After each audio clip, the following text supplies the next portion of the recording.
উড়োজাহাজ আবিষ্কারের পেছনে দুই ভাই অলভিন ও উইলভার রাইট এর অজানা কিছু গল্প শুনিয়ে আসুন। ছোটবেলায় তাদের বাবা দুই ভাইকে হেলিকপ্টার কিনে দেয়। কিছুদিন পরে তা ভেঙে গেলে দুই ভাই মিলে তা ঠিক করে। সেদিন থেকে তাদের মনে স্বপ্ন জাগে এমন একটি বাহন বানাবে যা দিয়ে তারা আকাশে উড়বে। অলভিন ছিল খেলাধুলা প্রিয় আর উইলভার ছিল পড়ুয়া স্বভাবে, কিন্তু তাদের স্বপ্ন ছিল একটাই, আকাশে উড়ব। বয়স বাড়ার সাথে সাথে দুই ভাই শুরু করে প্রিন্টিং এর ব্যবসা। এর কয়েক বছর পরে নির্মাণ করে সাইকেল তৈরির ছোট্ট কারখানা। কিন্তু তাদের ছোটবেলার সেই স্বপ্ন রয়েই গিয়েছিল। তাই ব্যবসার পাশাপাশি তারা বিমান নিয়ে পূর্বে গবেষণা করা অনেক নথি সংগ্রহ করে।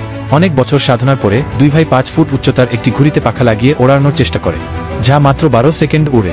অনেকেই সমালোচনা ও হাসাহাসি করে, কিন্তু তাতেও দমে যায়নি দুই ভাই। তারা নিজস্ব যন্ত্রপাতি ব্যবহার করে প্রায় 1000 বার চেষ্টা করে 1908 সালে সফলভাবে বিমান উড্ডয়নে সফল হয়। সব সমালোচনাকারী হাঁ হয়ে তাকিয়ে থাকে।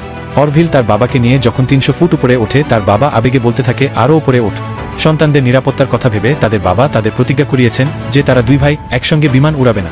1908 সালের 17 সেপ্টেম্বরে অরভিল ফ্রান্সের সেনাবাহিনীর লেফটেন্যান্ট টমাস সেলফ্রিসকে নিয়ে উড়ার সময় 100 ফুট উপরে থেকে বিমানের প্রোপেলার ফেটে ক্রাশ করে। অরভিল বেঁচে গেলেও লোকটি মারা যায়। এরপর 12 বছর বিমান উড্ডয়ন বন্ধ থাকে। কিন্তু আজকের এই আধুনিক বিমানের উন্নতির পেছনে এই দুই ভাইয়ের অবদান অতুলনীয়।